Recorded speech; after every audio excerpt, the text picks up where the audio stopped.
우리 하나님의 말씀은 사무엘하 12장 15절로 23절까지 말씀 되겠습니다.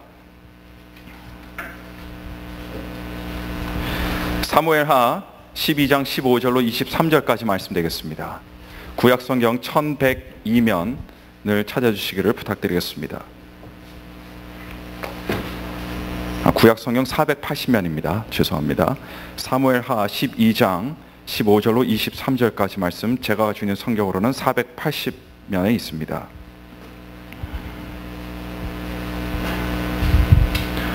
사무엘하 12장 15절로 23절까지 말씀 다 찾으신 줄 믿고 제가 봉독해 드리겠습니다. 나단이 자기 집으로 돌아가니라. 우리아의 처가 다윗에게 낳은 아이를 여호와께서 치심에 심히 앓는지라. 다윗이 그 아이를 위하여 하나님께 간구하되 금식하고 안에 들어가서 밤새도록 땅에 엎드렸으니 그 집의 늙은 자들이 곁에 이르러 다윗을 일으키려 하되 왕이 듣지 아니하고 저희로 더불어 먹지도 아니하더라. 이래 만에 그 아이가 죽으니라. 그러나 다윗의 신복들이 아이의 죽은 것을 왕에게 고하기를 두려워하니 이는 저희가 말하기를 아이가 살았을 때에 우리가 말하여도 왕이 그 말을 듣지 아니하셨나니 어떻게 그 아이의 죽은 것을 고할 수 있으랴. 왕이 회상하시리로다 함이라. 다윗이 그 신복들의 서로 수군거리는 것을 보고 그 아이가 죽은 줄을 깨닫고 그 신복들에게 묻되 아이가 죽었느냐. 대답하되 죽었나이다.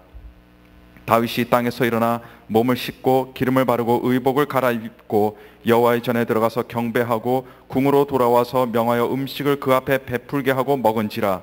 신복들이 왕께 묻되 아이가 살았을 때에는 위하여 금식하고 우시더니 죽은 후에는 일어나서 잡수시니 어찌미니이까. 가로되 아이가 살았을 때에 내가 금식하고 운 것은 혹시 여호와께서 나를 불쌍히 여기사 아이를 살려주실는지 누가 알까 생각하며지언니와 시방은 죽었으니 어찌 금식하랴. 내가 다시 돌아오게 할 수 있느냐. 나는 저에게로 가려니와 저는 내게로 돌아오지 아니하리라. 아멘. 자, 이스라엘의 왕이었던 다윗은요 단순히 이스라엘의 여러 왕들 중에 한 왕이 아니었습니다. 이스라엘 백성이 가나안 땅에서 나라를 세운 지 몇십 년도 채 되지 않았던 그 시절에 그 주위에 있는 주변국들을 떨게 했던 사람이 바로 다윗 왕이었습니다. 뿐만 아니라 이스라엘 역사상 최고의 전성기를 가져다 주었던 왕이 이 다윗이었습니다.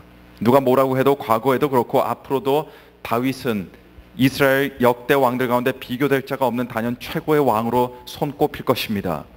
다윗의 입지가 이러다 보니까요 구약 성경은 후대에 이 땅에 오실 메시아를 일컬어서 다시 말씀드린다면 나중에 오실 구세주이신 예수님을 지칭하여 어떻게 지칭하냐면요 때로는 또 다른 다윗으로 표현하고 있는 것을 우리는 어렵지 않게 찾아볼 수가 있습니다. 다윗은 이렇듯 성경에서 하나님 앞에 아주 큰 인물로 묘사되고 있습니다. 그래서 그런지 우리는 이런 다윗 왕의 인생을 생각할 때 그의 삶에는 늘 승리와 기쁨과 성취와 영광만 있는 것처럼 그렇게 생각할 수가 있습니다. 그러나 사실 구약 성경을 자세히 읽어 나가다 보면요 이 다윗만큼 참 험난한 인생을 산 사람도 없다는 것을 우리는 발견하게 됩니다. 다윗만큼 가슴이 천갈래 만갈래 찢어져 본 적이 있는 사람도 아마 없을 겁니다. 사울 왕의 미움을 받아 억울하게 도망자의 신세로 살면서 사울 왕의 손길이 미칠 수 없는 곳으로 가기 위해서 그냥 남의 땅도 아니고 적군의 땅으로 도망가서 그곳에서 숨어 지내야 했던 사람이 다윗이었습니다. 또 어떤 상황에서는 생명을 보존하기 위해 구차하게 침을 질질 흘리면서 미친 사람 행세를 해야 했는가 하면 왕의 신분을 가지고 있었음에도 불구하고 허구한 날 길거리에서 다른 사람들이 자신을 향해 퍼붓는 저주도 속으로 그냥 꿀꺽 삼키면서 감내해야 했습니다. 요즘 연세가 있으신 분들은 자녀들에게 전화가 많이 오지 않는다고, 또 자녀들이 부모 생각을 많이 안 해준다고, 생일을 챙겨주지 않는다고 이렇게 속상해 하시는 분들, 섭섭해 하시는 분들 우리 주변에서 가끔 볼 수가 있습니다. 그런데 다윗에 비하면 그것은 정말 아무것도 아닙니다. 오히려 감사 제목이에요. 왜냐하면 다윗은 자신의 혈육인 아들에게 배신을 당해서 아들을 피해서 도망을 가야 하는 신세까지 되어 보기도 했기 때문입니다. 이런 다윗을 볼 때 다윗은 정말 보통 인생을 산 사람이 아닙니다. 다윗은 왕의 자리에 있었지만서도 그의 인생은 찌그러질 만큼 찌그러지고 찢길 만큼 찢겨지고 낮아질 만큼 낮아졌던 그런 인생을 산 사람이 바로 다윗이었습니다.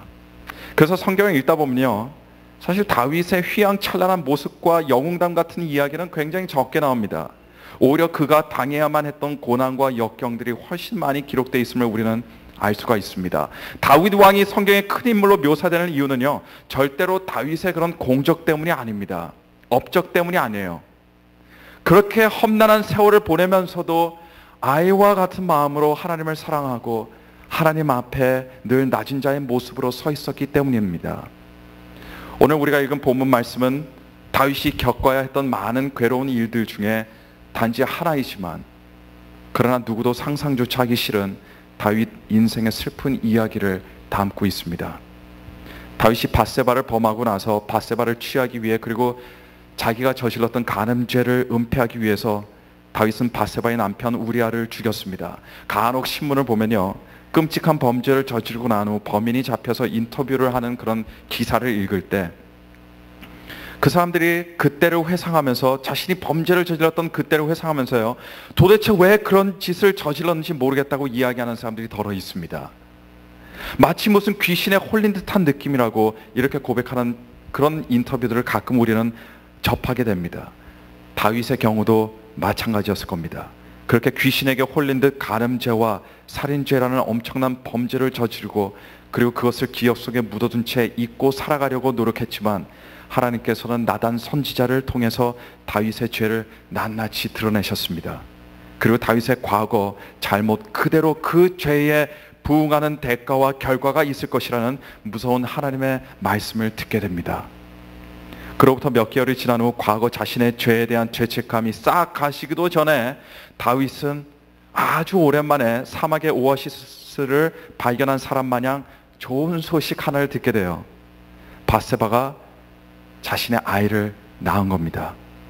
태어난 자식을 보면서 갖는, 아버지들이 갖는 그 기쁨에 다윗은 한동안 푹 빠지게 되지만, 그러나 그 기쁨도 아주 잠시 잠깐이었습니다. 곧 아이가 심각한 병을 앓게 되었고, 이로 인해 다윗은 산산조각 깨어진 마음으로 나라의 모든 정사도 뒤로 한 채 그 아이를 위해서 하나님께 간구하되, 모든 음식을 일절패하고 방 안에 들어가서 밤새도록 하나님께 기도를 올리게 됩니다. 그러나 다윗의 이런 간절한 기도와 바람에도 불구하고 아이는 어떻게 됩니까? 7일 만에 죽어버리고 맙니다. 아이가 죽었다는 말을 전해들은 신하들은 다윗에게 감히 이 사실을 알릴 수조차 없었습니다. 이미 다윗이 얼마나 절박하게 아이의 회생을 위해 눈물로 기도하고 염원했는지 잘 알고 있었기 때문입니다. 아이가 죽었다는 말을 다윗이 듣게 된다면 무슨 일이 일어날지 아무도 모르는 상황이었습니다. 그래서 그 누구도 감히 다윗에게 이 말을 고하지 못하고 있었는데, 다윗이 눈치가 빨랐던지 금방 아이가 죽었다는 것을 알게 됩니다. 그런데 신하들은 아이가 죽었다는 사실을 알게 된 다윗의 그 이후의 반응을 보면서 무척이나 놀라게 돼요.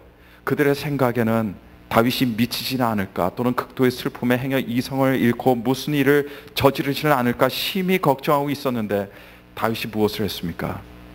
다윗은 그 소식을 알게 되자마자 땅에서 일어나서 몸을 깨끗이 씻고 기름을 바르고 옷을 갈아입고 하나님의 전에 들어가서 하나님께 경배하고, 궁으로 돌아와서는 사람들에게 명하여 음식을 드리게 하고 그것을 먹었습니다. 신하들이 모두가 놀라서 다윗에게 묻습니다. 왕이여, 아이가 살았을 때는 위하여 금식하고 우시더니 죽은 후에